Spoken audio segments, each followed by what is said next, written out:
Well, even if you just, I'll say this, there's more value in the ability to say no to something than there is to say yes to the one or two things that we should do.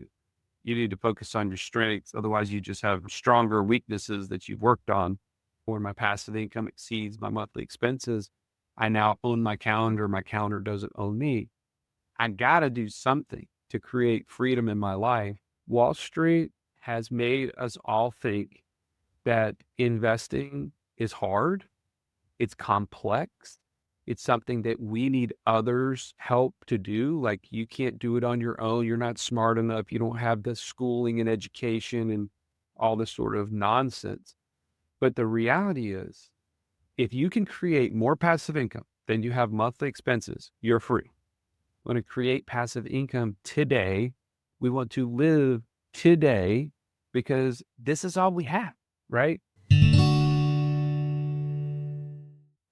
Joey Mure joins me again. You can learn what his team is up to. Head over to wealthwithoutwallstreet.com/REI Mastermind to unlock your financial freedom score. And we're going to be talking about that today.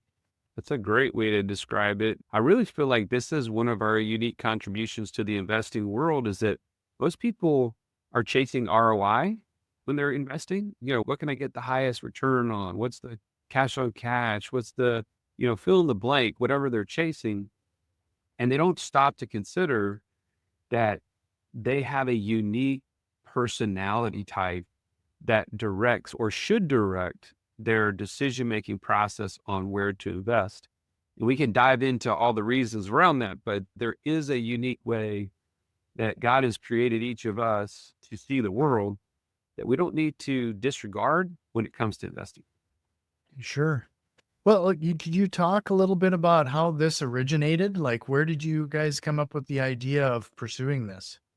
Well, I'll tell you, most good ideas come from toil and sweat and tears and mayhem.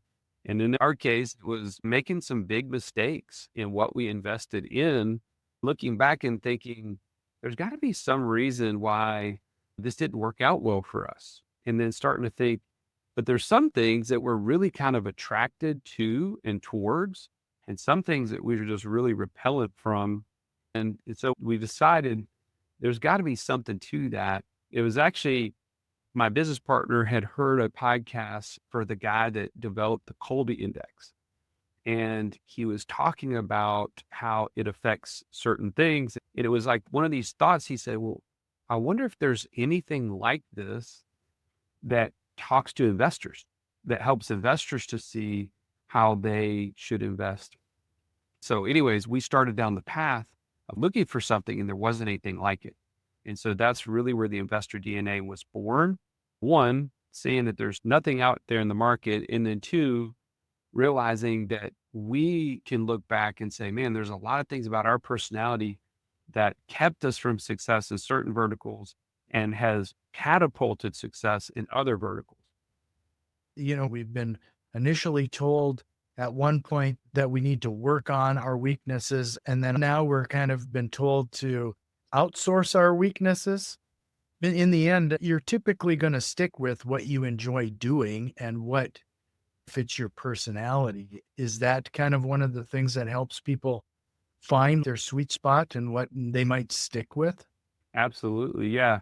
And I'll give you a good analogy. So my business partner had first got into investing in alternatives by, a friend of his saying, hey, man, there's some condos it was an apartment that got turned into a condo, back in 2007. And he's like, man, we're getting these things on the ground level. They're going to be going up in value because, you can buy it today for, 79,000 and it's probably worth 120 in 12 months. And so he's like, "Man, that sounds interesting. That's super valuable to be able to buy low and sell high. That's what everybody wants, right?" He buys into it. He gets a management company to take over, long-term leases, so on and so forth. And what happens? 2008 happens. The market crashes. The values drop. No longer does he have the prospect to sell for 120,000. He's hopeful that he can get his money back if he really ever wanted to sell it. And in fact, it had even dropped below that. And so now he's stuck with a long-term rental. And his personality is an influencer type. He's a driver influencer kind of personality. And if you know anything about those personalities, they like to be involved. They want to affect change. They want to have some way to kind of propose changes and advise the situation.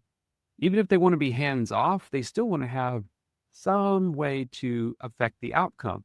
And in a long term rental, there is nothing you can do to really increase the monthly cash flow. It just comes monthly or it doesn't. It's either they pay or they don't.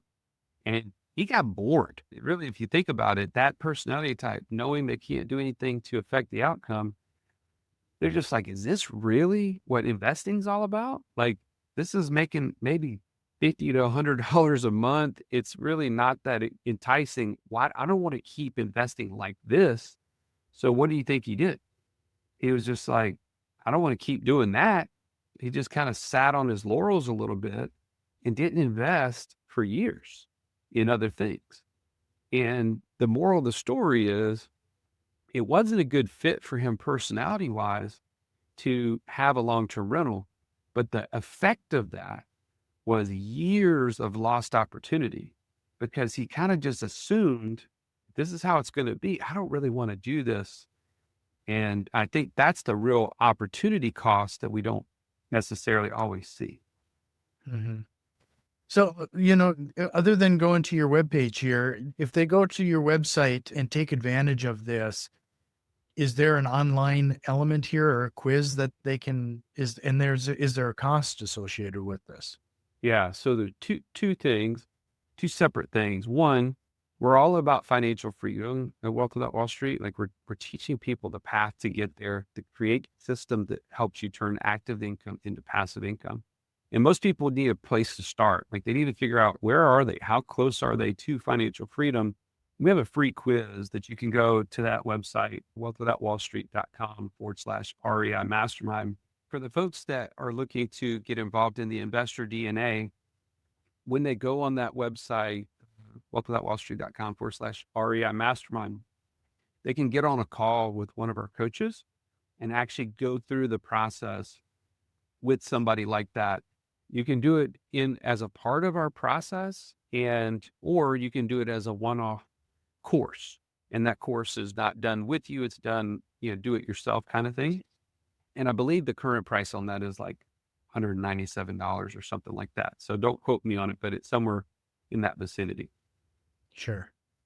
And it's one of those things, it's probably well worth the investment just to have the direction. How does the coach then use that information and help align their DNA to maximize the student's success or the person that's interested? Well, what it really does is if you think about it, it acts as a filter because if you've been podcasting for any length of time, or if you listen to podcasts for any length of time, you can kind of get overwhelmed with the amount of ideas that are out there. You get exposed to, man, I could buy real estate for short-term rentals, for mid-term rentals, long-term rentals.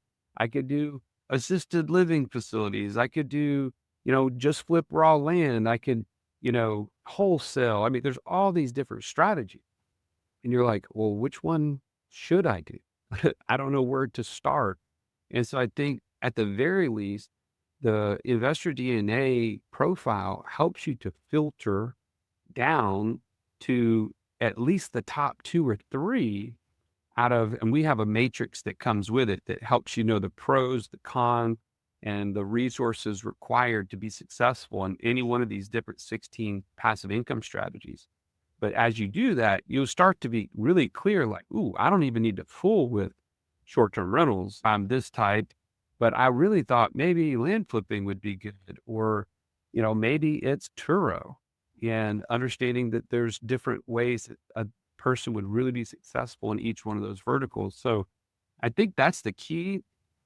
It's not necessarily a coach telling somebody they should or shouldn't do something, but giving them the ability to self-discover that there's some things that I should focus on and some that I shouldn't. Right. As entrepreneurs, we're just so easily distracted by that shiny object syndrome that it's easy to get distracted.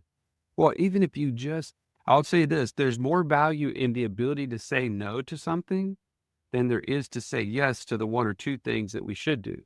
And I think that's really what this does is that it gives you the confidence to say, man, ooh, no, that's not in my buy box. That's not who I am as an investor. And so you can feel confident moving on from it instead of having that lurking, like, I don't know, man. I heard Jack talked about this on the podcast. And I really think I maybe should do it too, even if it's not necessarily the perfect fit. Yeah. Well, we typically take action because we hear the numbers or the grass is greener on the other side instead of just kind of dialing in and staying focused.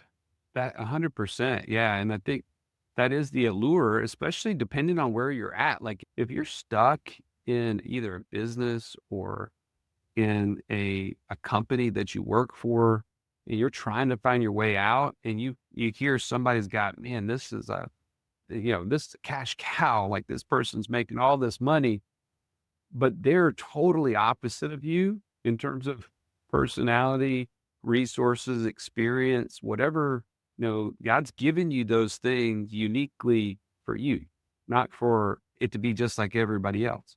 And I think, you know, don't jump too soon just because you hear somebody on the show that's had success in that one specific thing without recognizing, man, what are the skills that would be necessary for success? And do I have those? And is that how I see the world? Because, man, you never want to jump to something like that and it come crash and burn because you didn't take a little bit of extra time to determine, is this a match for me?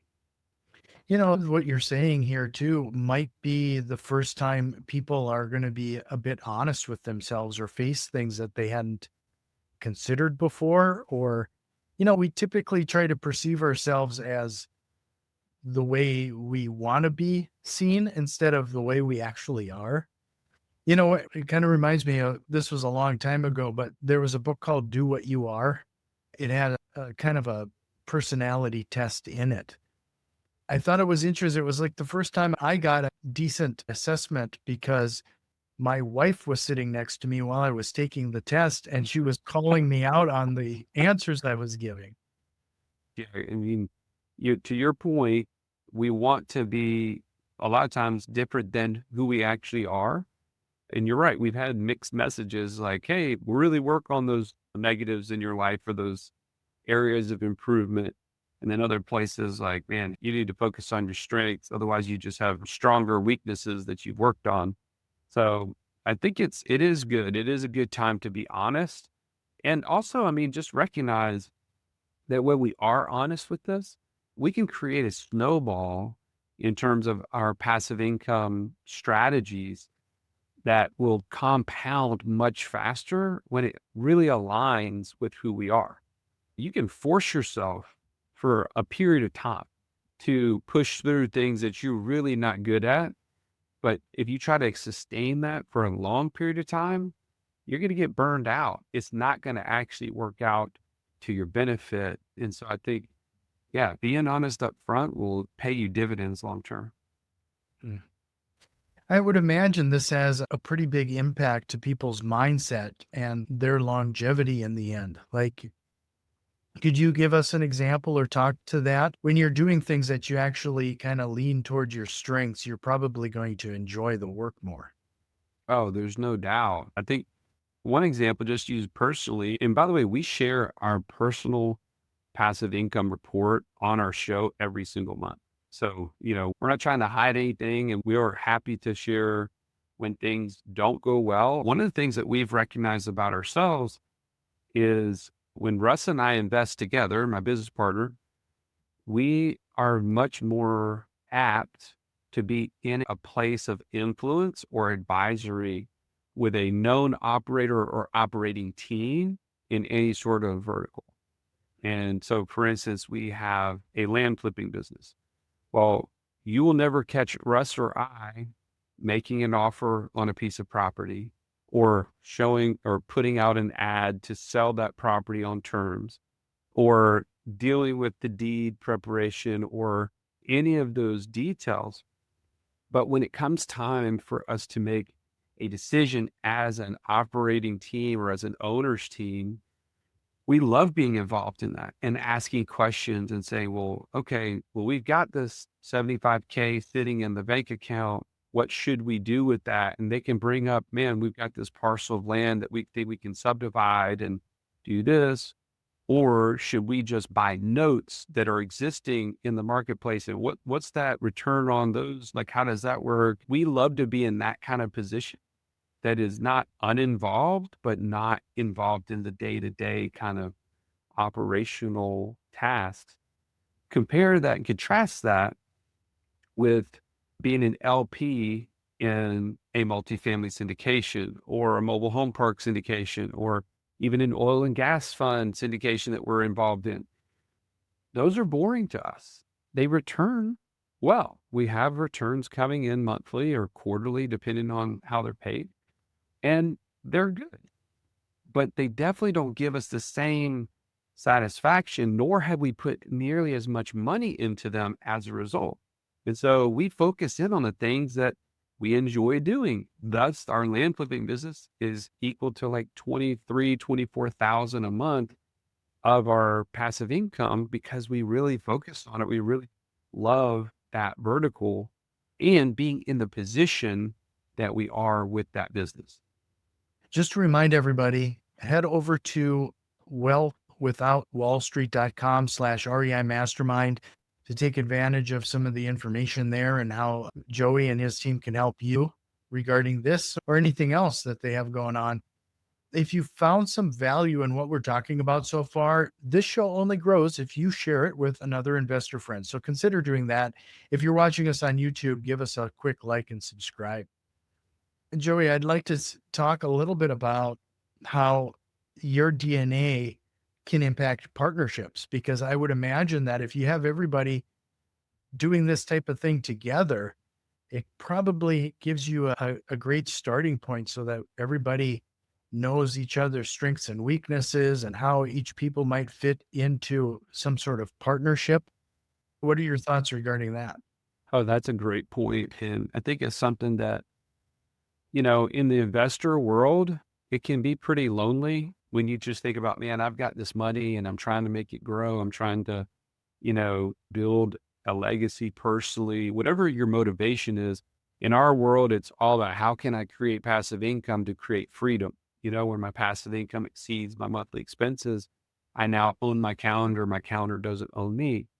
But I think one of the things that people don't consider is what you're saying is partnerships. And when you look at Russ and I in particular, we do almost all of our investing together. And what we found is he's a lot of the gas, I'm a lot of the brake. I'm like, whoa, whoa, whoa, what about this? Let's talk about that. I was in the mortgage business for 11 years. So a lot of times I'll underwrite deals more skeptically than he will. And he'll just be like, yeah, no, this is a great idea. Let's rock on. I'll give you an example. We started a short-term rental business in 2020. And had I been the one to invest, I would have never done it. Because to me, short-term rentals, it's a lot more involved. It's a lot more of a, hospitality, and there's a lot of customer service kind of issues and reviews and all these sort of things that I'm a more of a steady, loyal, consistent kind of personality.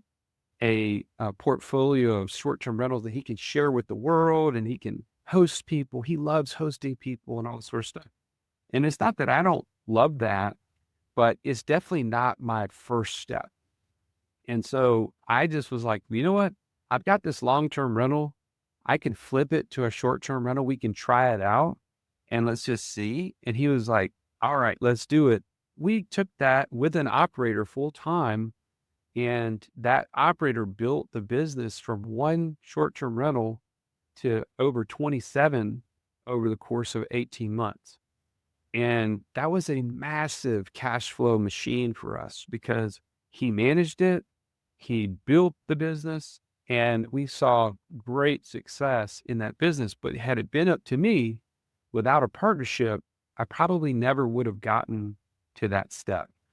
And it's just because I'm a little bit more cautious, a little bit more, holding back some of that kind of influential, you know, situation.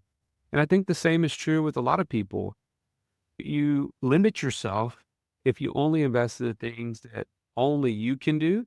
Whereas if you then look at partnerships and they equally provide a benefit to both partners or more, multiple partners, then you can probably run faster together. Mhm. So where do you see this going? Like, has there been any changes to this setup or the process over time? Have you found that you've had to tweak how you assess people? Not a ton. We've had some small variations, mostly additions. When we're having this our podcast we've had for over 8 years now, it's kind of rare, but every once in a while you meet somebody who's got a different specific passive income idea, or they're doing the same sort of vertical or same sort of passive income stream in a slightly different variation. And all of a sudden that may unlock, oh, I didn't think a high D personality, like a conscientious, cautious, detail oriented person would really like this vertical, but I could see if they did it this way, they would actually really enjoy it. And so the more we get exposure to that, the more we can kind of open up and say, well, we didn't think about, like, for instance, tax liens and tax deed investing. We had a guy or, several people we interviewed over the years, and it just sounded like seriously heavy, heavy lift to be a tax lien investor. Just the amount of research, the amount of, red tape and details it took to go and, go to the auctions and make offers and all this. Definitely not passive.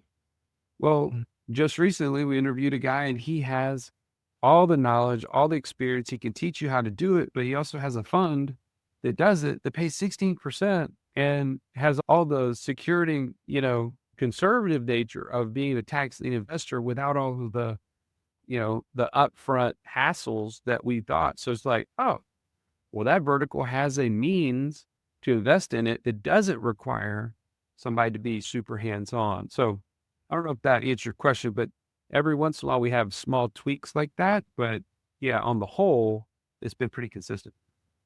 Well, do you have somebody in your circle that you've seen like big strides because they had a better understanding of their DNA and where they should focus? Oh, yeah. I think it's a very common theme that people go in a little bit confused. They're hopeful, they're optimistic, they really want to see change in their life because they're tired of, working 50, 60 hours a week, not seeing their family. And they're encouraged, like, I got to do something to create freedom in my life. And whenever they engage in the process, they build out their system first. Like, that's number one thing we coach people on is how to build their system to take active income to passive income. And then the next level is always becoming a better investor. And one of the first things they do is investor DNA and build their buy box.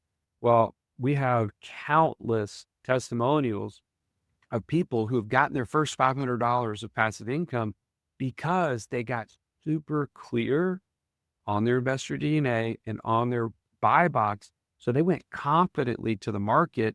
We call it the passive income lab, where we train people to be investors. They start their first $500 within 12 weeks. It's a 12-week course. And within that, they're guaranteed to start their first $500.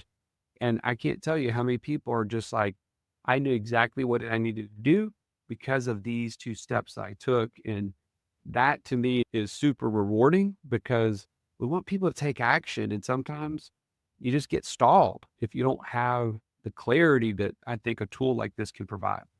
Well, give us some key takeaway here. Like, people are listening to this. What direction would you give them, or what's the key takeaway here for them today? Wall Street has made us all think that investing is hard, it's complex, it's something that we need others' help to do. Like, you can't do it on your own. You're not smart enough. You don't have the schooling and education and all this sort of nonsense. But the reality is, if you can create more passive income than you have monthly expenses, you're free. Like your financial advisor is not necessary if you can do that.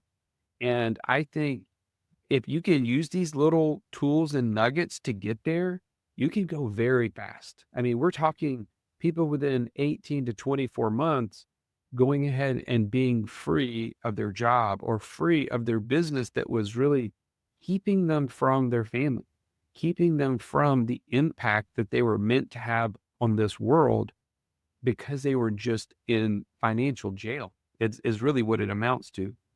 So my takeaway is one, you're smart enough to do this. This isn't hard, but use the tools to get there because these things are easy to get access to, but they can make life changing, even legacy changing impacts. Yeah. You said the F word in my world. When it comes to financial advisors, this was a number of years ago when I was first getting into real estate investing and having these conversations. I took a look at what my financial advisor was managing, and I realized that the only person making any money in this transaction was the financial advisor. When you talk to your financial advisor about how you wanted to start investing in real estate, how did that conversation go? It didn't go well. The other thing was is that I don't know if I've gotten a bigger deer in the headlights look than I did when I asked them about self-directed IRAs. They were not interested, were they? They were not interested, and I'm still to this day, I don't believe they even knew what I was talking about. No.